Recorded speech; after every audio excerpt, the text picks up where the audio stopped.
Well, it is 10:01. So, oh, look, Tamara's mug has books on it too. I love that.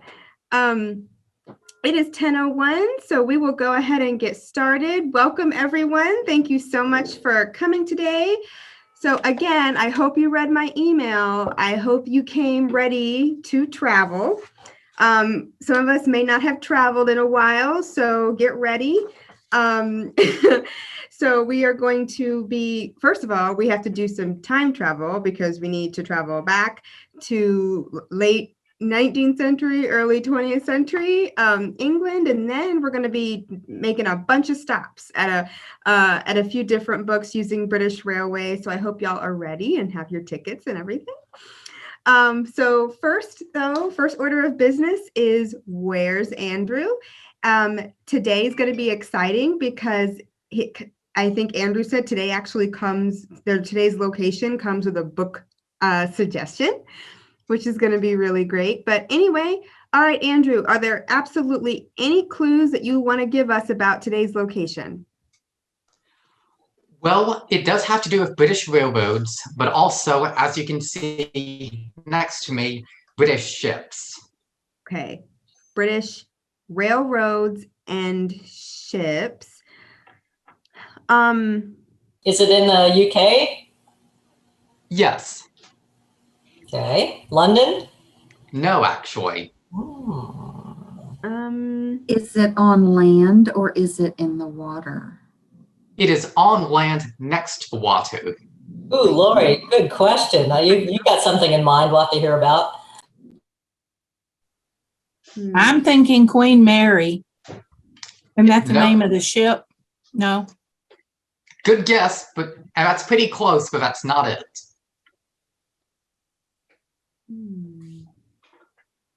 Lori, it's a ship. Well, I think it's the probably the QE2. Also not it. Oh, rats. That was the Queen Elizabeth tube, everybody. Okay. Is it in Liverpool? No, it's close to Liverpool, though.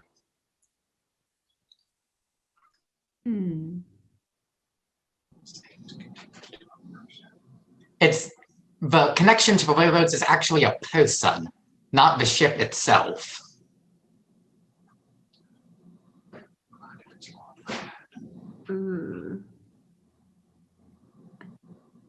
Let's see. Something to do with Isambard Kingdom, Brunel? Yes, it does. This is the Brunel Institute at the SS Great Britain. Wow, Mr. Okay, Bob wins Williams. the prize. You had Still got it, Bob. Yeah, you had the Great Western with his first iron ship. Whoa, that is awesome. Very impressive. And the rest of us are Googling like maniacs. And I know, bro.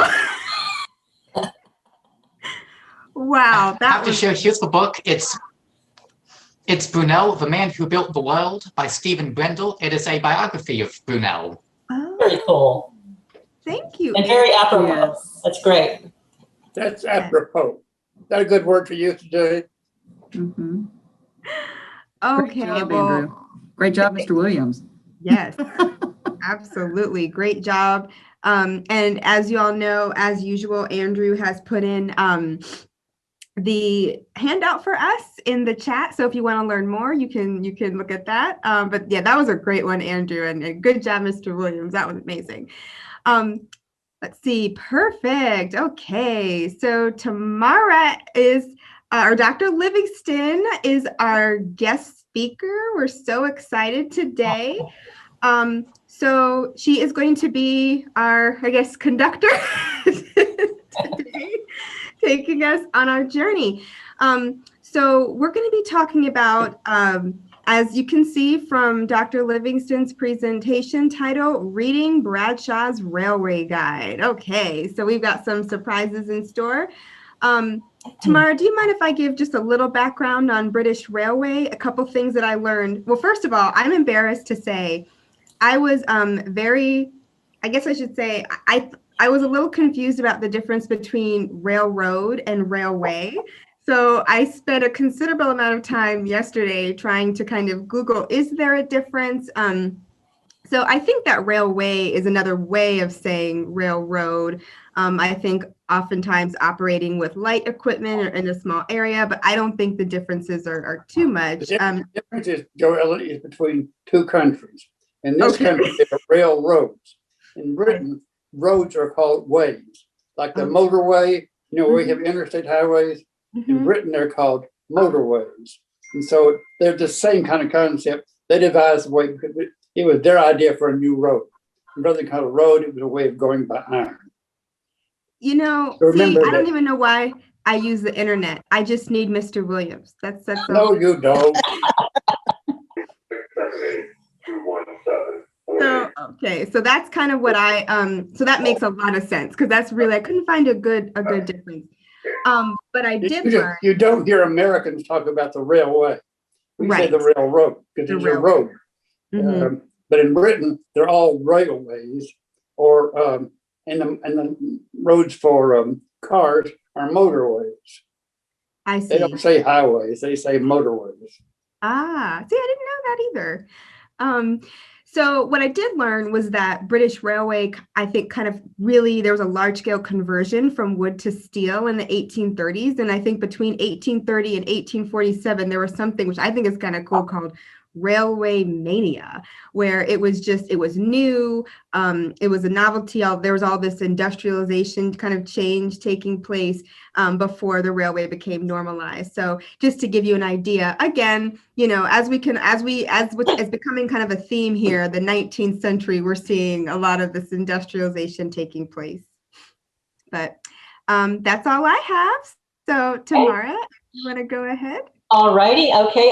We've got a very busy travel agenda today, so I will try not to speak too fast, but we're going to try to fit in 4 novels, and including Bradshaw, and musings about all of them. So bear with me, hang on for the ride, hold on to your hats. Here we go. So where did all this start? It starts like every great project in a one-word reference in a book that I didn't understand and couldn't stand that I didn't understand it. So I was reading Rebecca and there was a mention to reading Bradshaw. And I thought, okay, I don't know what she's talking about. So I had to look it up. And I would say countless hours later, here we are. I'm now like just loving this theme and thinking of writing a second dissertation on this just because it's so fun and cool. So that's how I got started. I was just curious, where did this come from? So today we're going to look at references to Bradshaw's Railway Guide in British literature, 1891 to 1938. So let's go ahead and get started right away with what is a Bradshaw? Person, place, or thing. It is a person and it is a thing. So when we talk about Bradshaw's, we're talking about a series of publications. These are Bradshaw's railway handbooks or guides. And what they did is they presaged, they were a part of the industrialization of the UK, as Joelle mentioned, in the 19th century. But what's interesting is that Bradshaw got into this business of publishing timetables, one of the most mundane, boring things you can think of. Who would do that? Certainly somebody who's very practical and thinks that we need this information. So these are very sturdy, practical guides, first published in 1839, but they accompany the expansion and the growth of railways, not only in the UK, but throughout the British Empire. And what you see is that not only were these just practical guides, but they worked their way into kind of, I would say, the English psyche, and certainly in a lot of books that mention these. So who used these guides? These guides, again, were very practical. So they were used by travelers, but they were also used by business, because essentially what you had with the growth of the railways is a lot of different competing companies who didn't share their timetables. So there was no way, if you were shipping goods, to know, okay, well, what about this line? When are they going to show up? How do we transfer this? So you can see that the logistics were a real mess before Bradshaw came along and did his work. So we have a wonderful cover here just to give you a sense. And we'll talk more about the development of Bradshaw's, but let's dive Oh. right into it. Here we go, Bob. You almost gave away my thunder. We are going to the first book, which is Rebecca, and first stop, Manderley. Here it is. You can look outside and maybe we'll see a house that looks exactly like this on this rainy, rainy day. And for those of you who have read Rebecca, or even if you haven't, you may know the very first line is, "Last night I dreamt I went to Manderley again." But I like to continue. It seemed to me I stood by the iron gates leading to the drive, and for a while I could not enter. The way was barred to me. And I think, Bob, you might agree that this is sort of symbolic of the entire work. You have this outsider who's never really part of Manderley, even though it becomes a fundamental part of her being. And this idea of being an outsider, perpetual outsider, I think is a theme of alienation that runs through Rebecca. But we must keep moving. So anyway, so I was reading Rebecca, and I came and here is some still from the film, Joellen, maybe you'll recognize this. And very early in the story, there is a mention of reading Bradshaw. And I thought, what in the world is this? So I just wanted to show you, I'm going to read you the entire passage, but I want to give you something to look at. So this still is from the Hitchcock film, the 1940 Hitchcock film. And it shows the unnamed, the second Mrs. De Winter, whose first name we never learn. Fascinating because it's told from her perspective. And then the Mrs. Danvers, the very creepy housekeeper who had a very close relationship with the previous dead wife, whose name is Rebecca. And everywhere in Manderley, there are signs of Rebecca's presence and what she was and who she was. And the very first time the second Mrs. De Winter comes across the first wife, it's her signature in a book of poetry with a slanted R, a long slanted R. And the book ends with this as well, which is a wonderful thing. And here's the real author, Daphne Du Maurier, sitting at her desk. So a little bit about Rebecca.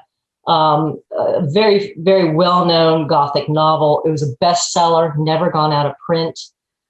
There's a Hitchcock film that with a screenplay by the author that was released in 1940. But I found another detail, Joellen. It was first published by Victor Gollancz, Yep. Mm-hmm. which is our friend, our publisher friend of the Left Book Club, publisher of the inimitable Swastika Night by Constantine Murray.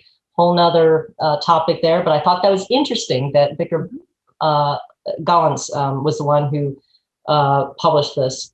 And so, yeah, go ahead. Along that, I think he really was impressed with it when he first saw it. I think I read that. Yes, and I do know that Du Maurier had some trouble getting started with this, and she knew she wanted it to be about a book about jealousy, but had some false starts. But of course, once she got going, it was an incredible, incredible book. Are there any, are people familiar with the plot of Rebecca? Has everyone read it? Yes. Okay. So very, very briefly, the story is told from the perspective of the second Mrs. De Winter, the wife of Maxim De Winter. They meet in Monte Carlo, and she's 21 and he's 40 something or odd. His wife is deceased. Everyone assumes he is mourning her. But then as time goes on, it becomes a little more suspicious that maybe he knew more about her death and her death wasn't just natural after all, that other things were going on. And the passage I want to read to you is very early in the book, and it's told in retrospect. So it even starts out with a dream.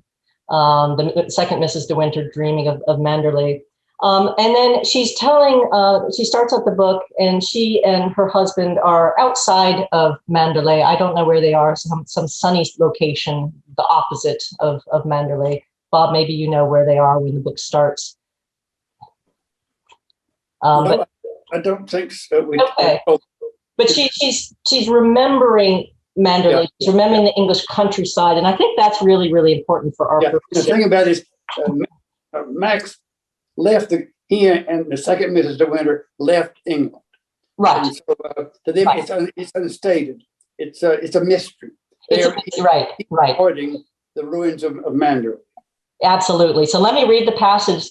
And so what she's discovered is that now that they're old and they're looking back on their lives at Manderley, and Manderley goes up in flames, by the way, not to give it away. So there's this whole tragic sort of ending there.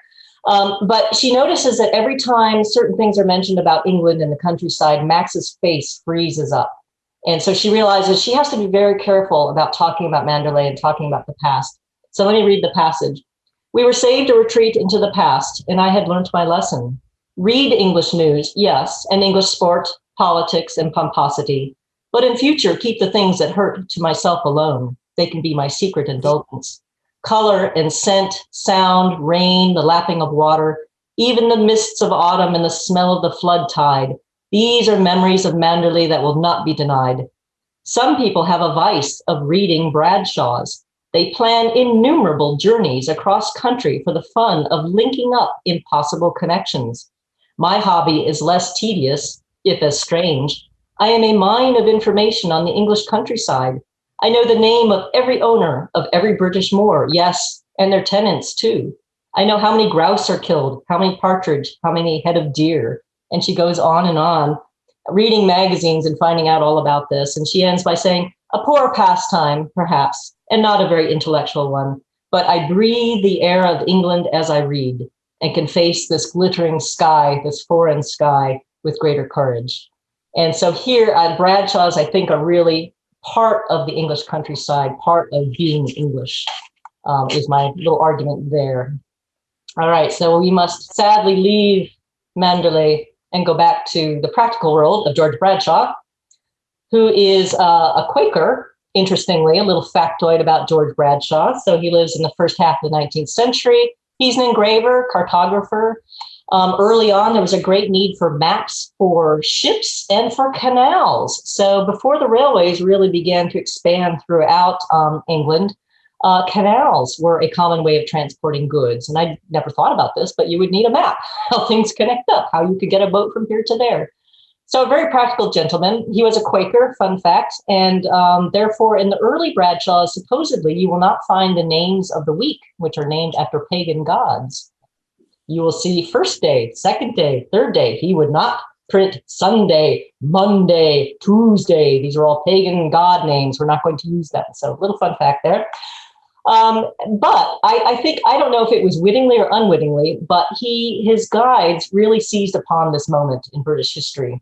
And the idea of standardization was just becoming a general thing in the UK and Britain. And when I think about one of his colleagues, I don't think he knew him, but they were doing similar work. Charles Babbage lived around the same time, a little bit earlier.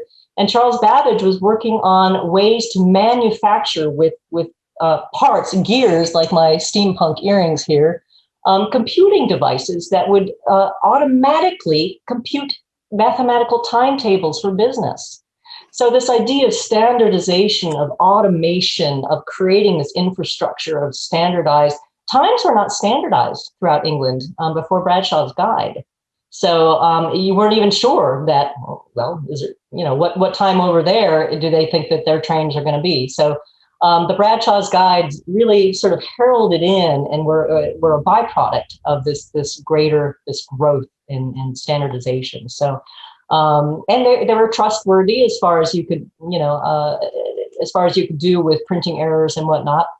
And they were available to everyone. They were quite cheap, and they were reprinted as needed throughout time, and really became a really important resource for everyone, really. So what is it like to actually read a Bradshaw? Not for the faint of heart. Yikes.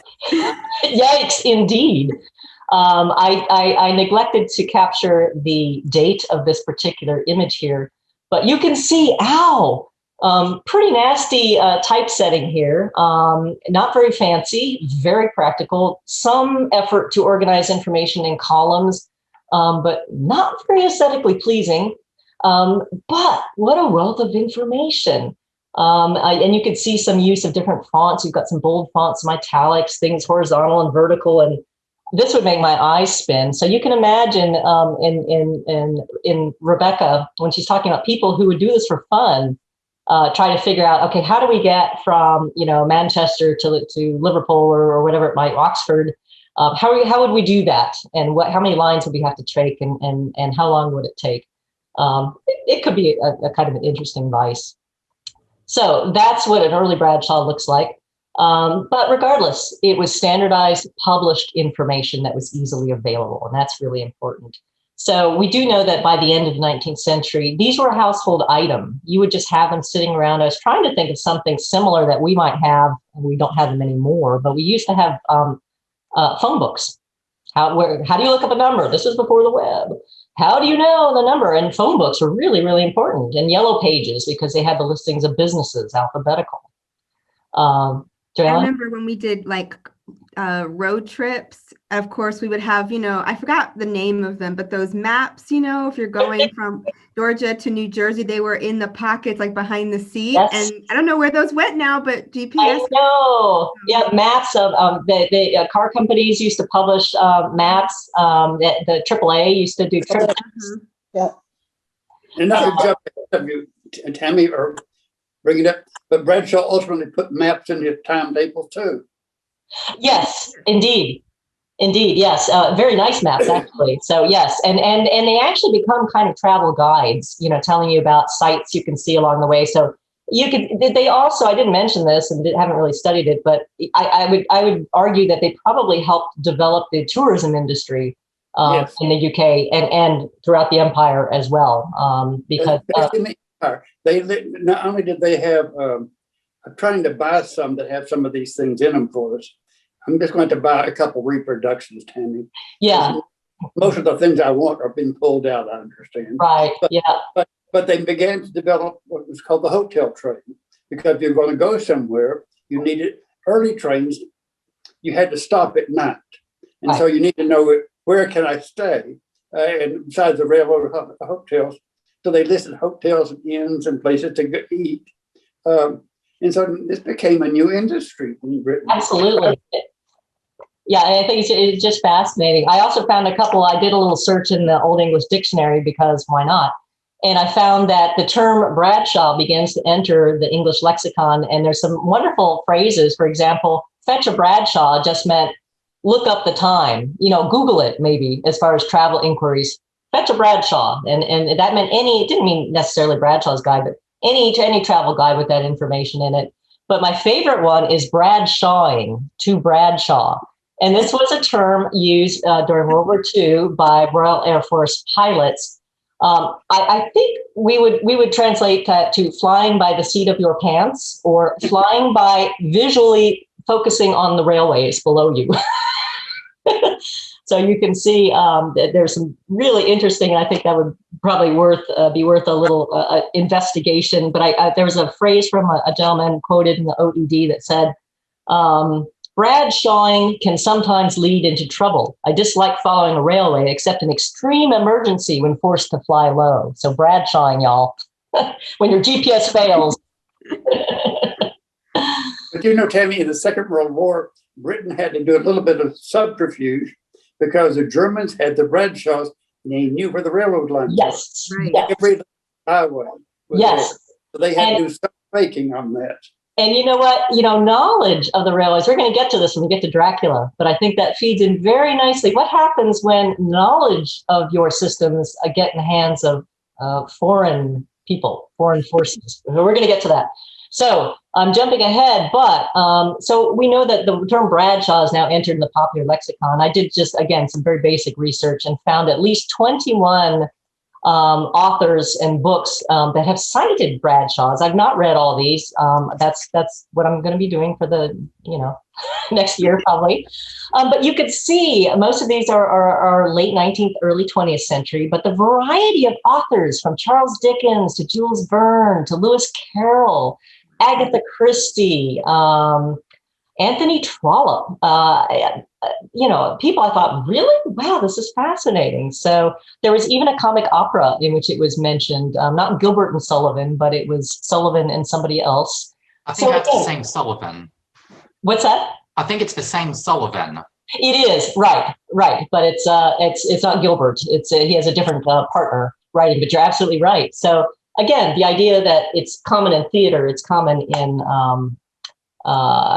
just sort of general vocabulary, I think is wonderful. So, okay, so let's go to our next destination now that we have a little bit of background. Oh, wait, we're still in the train station. So what was a Victorian train station like? I found this wonderful image, and this speaks to what is the impact that the railways are having on the social and cultural sort of mores of Britain. And I would say it's huge, absolutely huge. So this is a wonderful painting with lots of detail. And I found a site that talked about some of this detail. The woman bending down, kissing the child. This is actually the painter's wife and his children who are going off to school on the train. He's got his cricket bat in one hand. The other one has something else that he's holding.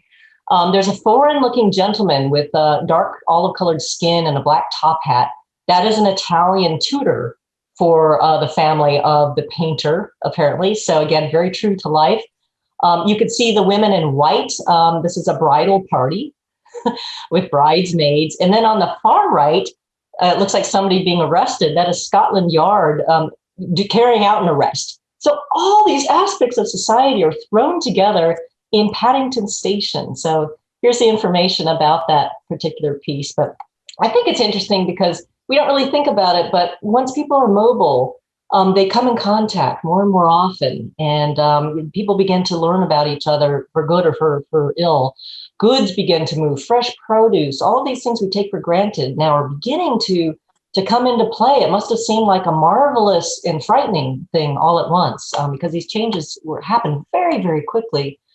And really all of this is sort of this industrialization in the name of modernity this is part of the British Empire.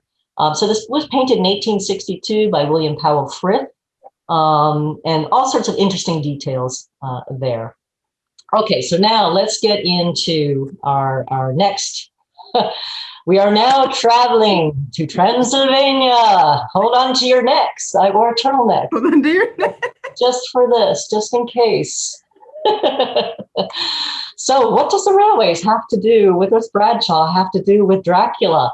Everything is the answer. So wonderful film clip here this is from the 1931 film starring Bela Lugosi, the only Dracula. There can be no other Dracula. It must be Bela Lugosi.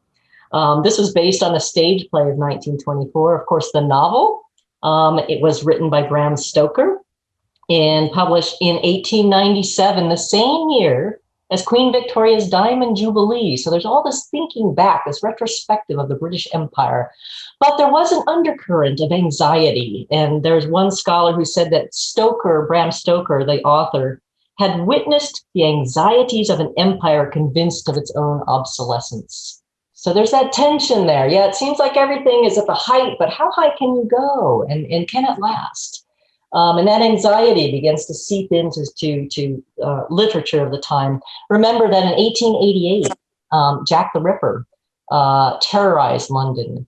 And it was absolutely horrifying for people. And of course, they couldn't believe that this could be done by an Englishman. It must have been done by either a foreigner or a Jew. And so you could see this kind of xenophobic tendencies have always been there. But then they began to come to light. So there is certainly an element of xenophobia, certainly a strong element of anti-Semitism, whole other program there. But all of these things are coming kind of to a fervent boil in the late night at the turn of the century, I would say. So now let me read to you the passage having to do with Bradshaw's. And I'm only going to show the top word here. So we are at this is early also in the novel. It's a epistolary novel. In other words, it's told from diary entries. And we're in a diary entry from Jonathan Harker, who is the solicitor hired from London to procure this strange count, procure properties in London for him for some reason. He seems to be very interested in English culture. And so the Count is talking to Jonathan Harker, who doesn't know much about the Count yet and hasn't seen anything untoward yet. And the Count says, "Come," he said, "tell me of London and of the house which you have procured for me. With an apology for my remissness, I went into my own room to get the papers from my bag.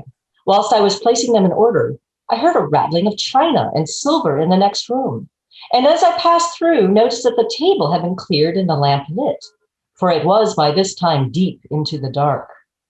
The lamps were also lit in the study or library, and I found the Count lying on the sofa, reading, of all things in the world, an English Bradshaw's Guide. When I came in, he cleared the books and papers from the table, and with him I went into plans and deeds and figures of all sorts. He was interested in everything and asked me a myriad questions about the place and its surroundings. He clearly had studied beforehand all he could get on the subject of the neighborhood, for he evidently at the end knew very much more than I did. When I remarked this, he answered, "Well, but my friend, is it not needful that I should? When I go there, I shall be all alone, and my friend Harker Jonathan, oh, nay, pardon me, I fall into my country's habit of putting your patronymic first. My friend Jonathan Harker will not be by my side to correct and aid me.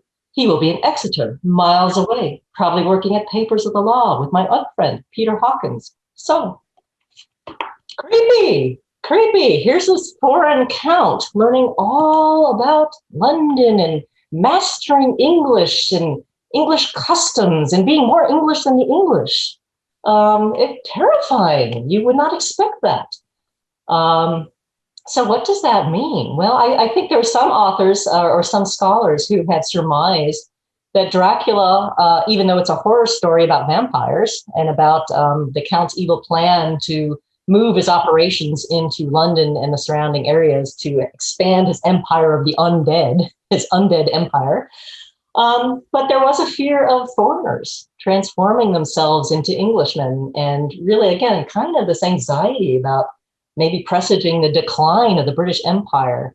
And it's kind of a common theme at that time. Remember, at about this time, I have some interesting facts about the spread of the empire. It was really hard for us to believe the spread of the British Empire at its height. And I had some. By 1913, the British Empire held sway over 412 million people, 23% of the world's population. By 1925, it covered 24% of the Earth's total land area. Amazing. It really is. It just boggles the brain to think about this. This picture, by the way, is a castle in what was then Transylvania, now Romania. So I thought it would be fun to see a little on our tour here. All right. Well, I hope you've enjoyed your stay at Count Dracula's castle. Now we're going back to London, but we're going to the London underworld, the world of anarchists. Oh my. Okay, so we are leaving Bram Stoker and Dracula, and now we are moving to our next work with our mention of Bradshaw. This is a little novel, a story, a thriller. Some say it's a metaphysical thriller, which you wouldn't think would be very thrilling. Some do, some don't. I think it's kind of fun. Mm-hmm. By G.K. Chesterton. G.K. Chesterton is an English writer and philosopher, kind of a lay theologian. He created the Father Brown character. I don't know if any of you have seen the Father Brown mysteries on BBC, of a Catholic priest who solves mysteries. I'm going to tell you more about this, the image you're seeing, in a bit. But first, let's talk about the story. So, The Man Who Was Thursday. What the heck is that all about? Published in 1908, and the plot concerns a ring of anarchists who are threatening to kind of destroy society, destroy civilization, destroy London as we know it. And there's an undercover detective, poet Gabriel Symes, who is a poet first and an undercover detective. And he is sent to uncover this ring of anarchists. And so he meets this redheaded, kind of fiery, crazy-looking poet spouting all of this anarchist stuff in the park. I believe it's called Saffron Park. And he challenges him, he engages him. And it turns out that the person that he meets his name is Lucian Gregory. Lucifer, anyone? I don't know, just throwing it out there. Lucian Gregory, who is also an anarchist poet, because all poetry is anarchist, according to Lucian, breaks all the rules. And he works with him to try to reveal information about this ring of spies.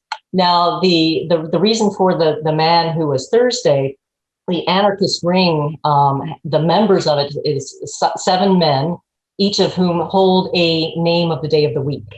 So Sunday is the ringleader, and then there are men who hold a code name by the name of the week. The man who was Thursday ends up dead, and the society is about to elect a replacement, and Lucian believes it's going to be him. So this is all about the man who was Thursday. But they get into a kind of a spat early on, and one of the things that our hero does to try and bring get Lucian to uncover some information is getting into sort of an argument about poetry. And so they get into this big argument, and Lucian is arguing that, you know, these poor workers who are following schedules, you know, it's a horrible thing. There's order and standardization are the opposite of creativity.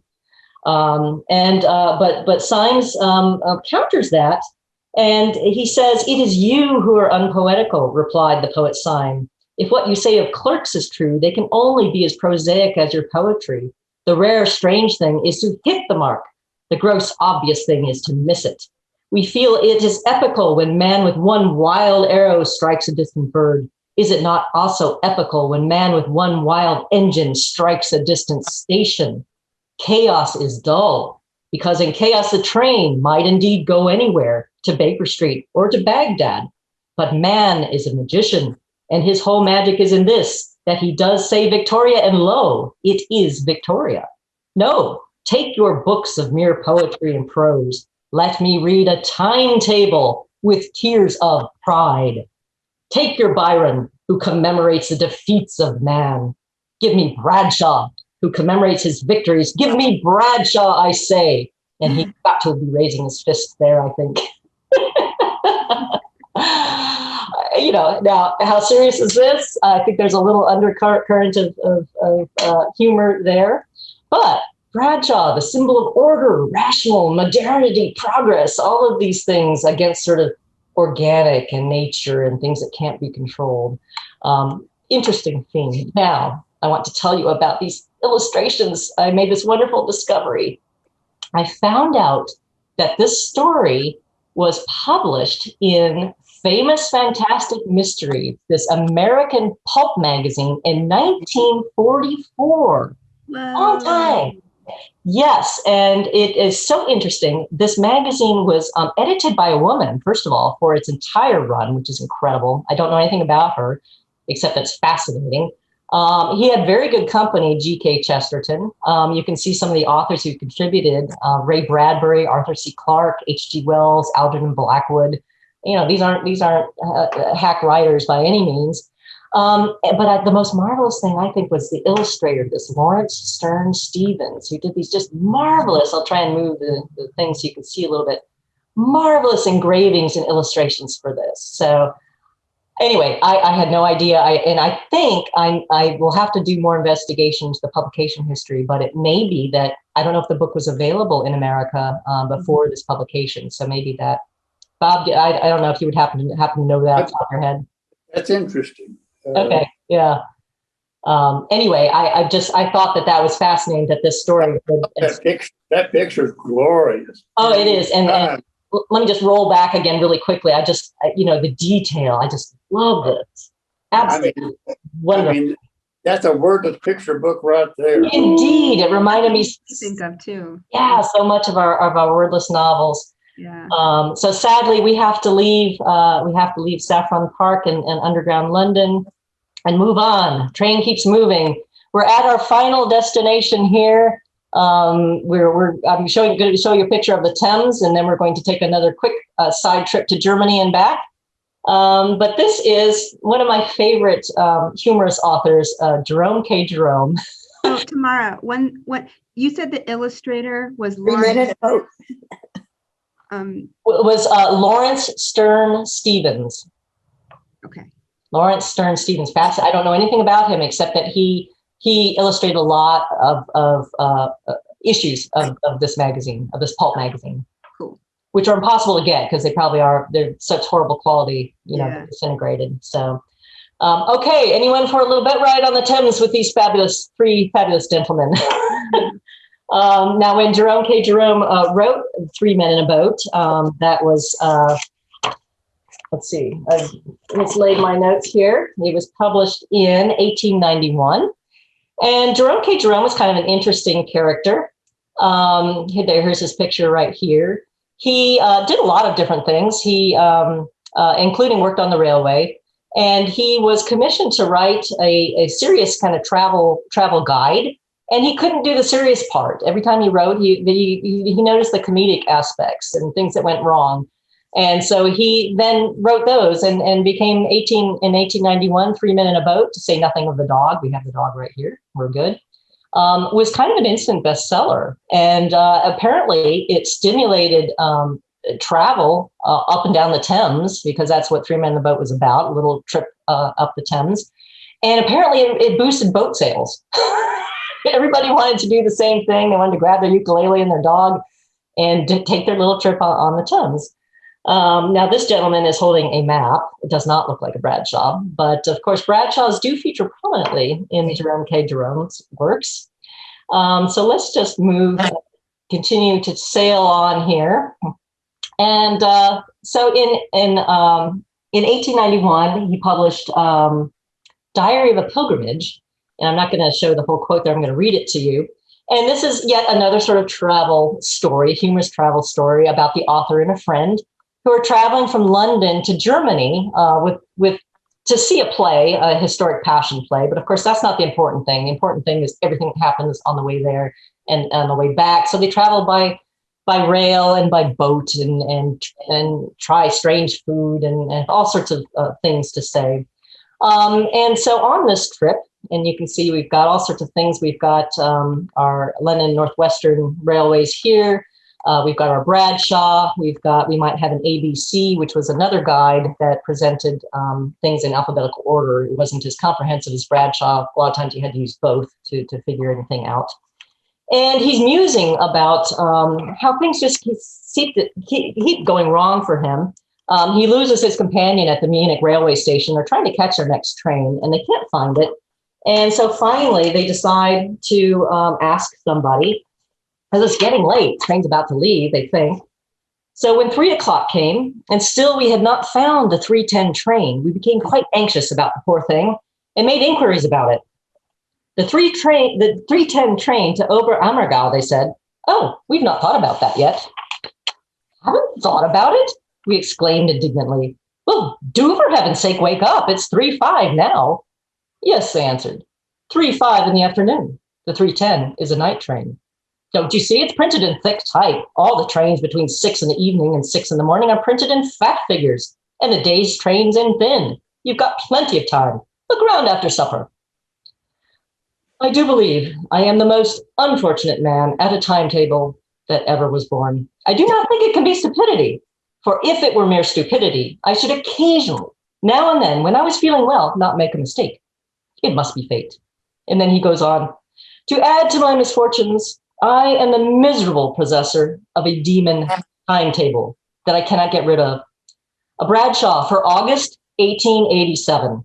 Regularly on the first of each month, I buy and bring home with me a new Bradshaw and a new ABC. But what becomes of them after the second of the month, I do not know. After the second of the month, I never see either of them again. What their fate is, I can only guess. In their place is left to mislead me, this wretched old 1887 corpse. For 3 years, I've been trying to escape from it, but it will not leave me. I have thrown it out the window, and it has fallen on people's heads, and those people have picked it up, smoothed it out, and brought it back to my house, and members of my family, friends, they call themselves, people of my own flesh and blood, have thanked it and taken it in again. I have kicked it into a dozen pieces, and kicked the pieces all the way downstairs and out into the garden, and persons, mind you, who will not sew a button on the back of my shirt to save me from madness, have collected the pieces, stitched them carefully together, and made the book look as good as new, and put it back in my study. It has acquired the secret of perpetual youth, has this timetable. Other timetables that I buy become dissipated looking wrecks in about a week. This book looks as fresh and new and clean as it did on the day when it first lured me into purchasing it. There's nothing about its appearance to suggest to the casual observer that it is not this month's Bradshaw. Its evident aim and object in life is to deceive people into the idea that it is this month's Bradshaw. And then he finishes up by saying, I intend to have that Bradshaw put into my coffin with me when I'm buried, so that I can show it to the recording angel and explain matters. I expect to obtain a discount of at least 5 and 20% off my bill of crimes for that Bradshaw. He has a very unhealthy relationship with his Bradshaw. And now the train, sadly, is coming back into the station. We must leave our tour behind. The train is arriving. This is a wonderful illustration I found of an arrival of a train during Christmas time, with all the Christmas packages being unloaded and all the hustle and bustle. And so I think it's been kind of fun to see the different contexts in which Bradshaws are used and represented. In Rebecca, sort of this part of the English countryside, the sense of place. In Dracula, perhaps a little bit of tension there between a foreigner using a Bradshaw and using it for nefarious purposes. The Man Who Is Thursday, sort of the symbol of progress and modernity. And then finally, sort of an indispensable companion for traveling, something that it's like our GPS and our phones today, that you wouldn't be caught dead without your Bradshaw. If I don't have my Bradshaw, I can't go anywhere. Wonderful illustration from 1850. So I think I have actually done it within the time allotted me, which is surprising to me. So maybe if there are questions, I know Joellen has got some images of the pieces that I discussed that we actually have in the collection. And so maybe you can ask me questions maybe while you get those up, or any comments. Great. Yeah. I'll just say while we're waiting for it, that was great. That was really great. I would like to have you as a teacher. That's great. But let me say this too. The Bradshaws were made for not only India, Australia, New Zealand. They helped form those countries' existence because they centralized a way to travel. But the most important thing, as Jerome K Jerome was on the continent, because the continental trains do not line up like English trains do. So they had to develop a way to make it work. And one of them was if you're going to go to Switzerland, you got what trains to take, how to get there, and what hotels to stay where they spoke English. Gregory 678-217. Yeah, no, that's absolutely fascinating. And I didn't mention that there were Bradshaws for all of the empire. And this is really kind of I know in Dracula, Jonathan Harker talks a lot about sort of the backwardness, the fact that there's no maps of this area of Transylvania, of Hungary or Romania. There are no maps, and the trains, when they run behind schedule. So that's all very other, that's part of the Orient, very. Ian Forster in Passage to India and A Room with a View has a major character each time say something. She reaches into her bag for my Bible. She has the Baedeker and the Bradshaw, because they needed that, because she has to, in both cases they say, where is l'Hôtel Anglais? They have to find an English hotel. And so the Bradshaw pointed that out. You had a place that's called the English Hotel. Well, I didn't even realize that. That's really interesting, Mr. Williams. And I'm just going to kind of cycle through right here these. Oh, where did we get that one? This Rebecca right here. So you got the other page on the side of it? Is that the one that got the signatures in it? It does. It does. I have pictures of that. I wanted to just apologize really quickly because this has a beautiful dust jacket. The scanner has a little bit of a purple line that you'll see on the left, just because it was a glare, but that's not that purple line right here isn't really there. But yes, this is the one. And here, so the Daphne Du Maurier signature is printed, right? This one yes. is that printed. was printed in the book. But then we've got Laurence Olivier and Joan Fontaine, who started the 1940 film, because this is a this particular copy was published by, I think, it was it Garden City Publishers? I think? Yes. Jersey. Yeah. And this is the movie tie-in copy. Yes, absolutely. And I will say, beautiful. This particular photo doesn't do it justice, but when you see it, beautiful dust jacket. But I'm going to tell you frankly, you're going to see sometimes, this is where you have to use your common sense when you're trying to buy a book online. I've seen 2 in the last year who said it's signed by Du Maurier, Olivier, and Fontaine. No, Daphne Du Maurier did not sign those. Right.